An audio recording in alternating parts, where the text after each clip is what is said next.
क्या हो जब शिक्षा के दम पर सामंतवादी विचारधारा को न केवल टक्कर दी गई बल्कि छुआछूत और जातिगत भेदभाव की दीवार को गिराने के लिए एक अकेला डॉक्टर जातिवादी जमींदारों से लड़ पड़ा, जिसमें उसकी सबसे बड़ी ताकत बनी बाबा साहेब अम्बेडकर द्वारा लिखी भारत की संविधान की किताब। इस किताब की ताकत वाकई में क्या है, उसे जाहिर किया एक डॉक्टर ने, जिसने न केवल अपने पर लगे आरोपों की खुद पैरवी की बल्कि सामंतवादी विचारधारा पर चलने वालों को भी करारा जवाब दिया था कि अब ये देश जमींदारों के बनाए गए कानून से नहीं चलता है, अब ये देश संविधान की ताकत से चलता है। वो ताकत जिसे बाबा साहेब ने देश के हर एक व्यक्ति को दी थी, चाहे वो किसी भी जाति का था या फिर किसी भी धर्म का। अपने इस वीडियो में हम एक ऐसी ही कहानी के बारे में जानेंगे जिसने दलितों का विश्वास संविधान के प्रति मजबूत किया था। नमस्कार, मेरा नाम है मोहिनी और आप देख रहे हैं भीमसेना। ये बात है साल 1950 की। गर्मियों का मौसम शुरू हो चुका था और इसी साल 26 जनवरी 1950 को भारत का संविधान लागू हुआ और भारत में राजतंत्र खत्म कर गणतंत्र की शुरुआत हुई। इस दौरान लंदन से डॉक्टरी की पढ़ाई पूरी कर एक शख्स भारत लौटा था। काफी अच्छे नंबरों से पास करने के कारण उसे लंदन और मुंबई के बड़े अस्पतालों में प्रैक्टिस करने का मौका मिला था, लेकिन उसने नए भारत में एक ऐसे समाज की कल्पना की जहां सबको बराबर इलाज मिले, जो अस्पताल में रहकर तो नहीं होता, बस फिर क्या था। मध्य भारत के धामपुर कस्बे में एक छोटा सा क्लिनिक खोल लिया जहां सभी मरीज उनके पास इलाज कराने आते थे।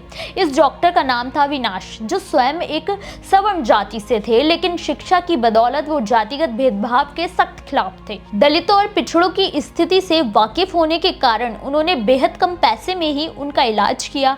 गांव में एक सरकारी डिस्पेंसरी भी थी, लेकिन वहां पर शासन चलता था जमींदार ठाकुर गजराज सिंह का। जमींदार के खौफ के कारण पिछड़े दलित समाज के लोग जो कि धुलिया बस्ती में रहते थे, डिस्पेंसरी जाने से कतराते थे। हालांकि गजराज डॉक्टर अविनाश के कामों में हस्तक्षेप नहीं करता था, लेकिन जब गर्मियां शुरू हुई तब धर्मपुर को हैजा बीमारी ने अपनी चपेट में ले लिया। चारों तरफ हाहाकार था। डॉक्टर अविनाश से ये देखा नहीं जा रहा था, तो उन्होंने धुलिया बस्ती के लोगों को मदद करने का फैसला किया, लेकिन बीमारी को फैलता देख गजराज ने तुगलकी फरमान सुना दिया कि सरकारी डिस्पेंसरी की दवाई धुलिया बस्ती में नहीं जाएगी, क्योंकि दवाइयां सवर्णों के लिए कम न पड़ जाए। डॉक्टर अविनाश से ये अन्याय बर्दाश्त नहीं हुआ, लेकिन उस वक्त उनका पहला लक्ष्य था कि पीड़ितों की मदद की जाए। उन्होंने अपने पास रखे सारे पैसों से दवा खरीदी और धुलिया बस्ती पहुंच गए। वो लोगों को दवा देते, उनकी सेवा करते थे। दलित समाज के लोग उनके शुक्रगुजार थे, लेकिन डॉक्टर अविनाश का ये परोपकार गजराज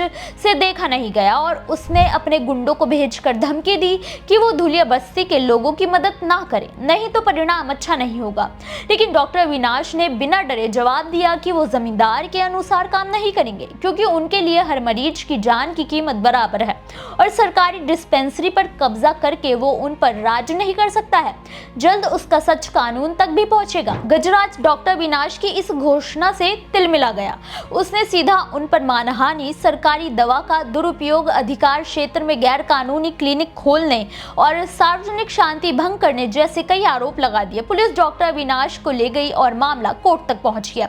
गजराज, जो कि अब तक अंग्रेजी हुकूमत के कानून से चलता आया था, उसे यकीन था कि उसका रसूख और जमींदारी यहाँ भी काम आएगी, लेकिन तब इसे ये अंदाजा नहीं था कि समय बदल गया है। अब देश में राजशाही नहीं, लोकतंत्र है और संविधान का कानून चलता है।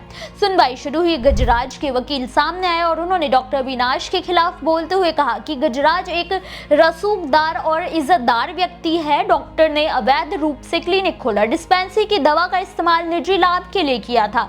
जब गजराज ने ऐसा करने से उन्हें मना किया तो डॉक्टर ने बीच चौराहे पर जमींदार को अपमानित कर उनकी मानहानि की। ऐसे डॉक्टर की जगह समाज में हो ही नहीं सकती। पूरा कोर्ट खचाखच भरा हुआ था। सबको लगा कि शायद डॉक्टर अविनाश जमींदार के रसूख से घबरा जाएंगे और पीछे हट जाएंगे, लेकिन ये वही वक्त था जब सही मायने में संविधान की ताकत दिखाने का वक्त आया था। जब जज साहब ने डॉक्टर अविनाश से पूछा कि क्या उन्हें जमींदार के लगाए गए आरोप कबूल हैं और उनका मुकदमा लड़ने वाला वकील कौन है, तो अविनाश पूरे आत्मविश्वास से खड़े हुए थे।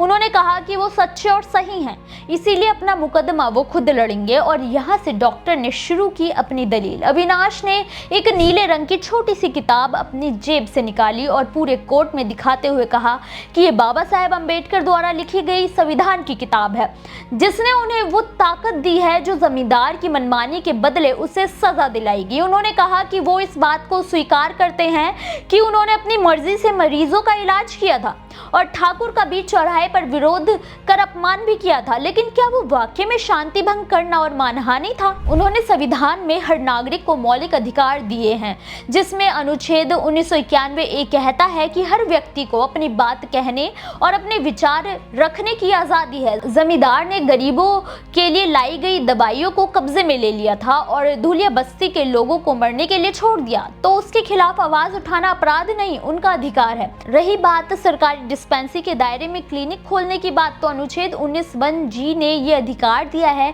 कि कोई भी व्यक्ति भारत के किसी भी कोने में जाकर अपनी इच्छा के अनुसार जीविका के लिए काम कर सकता है।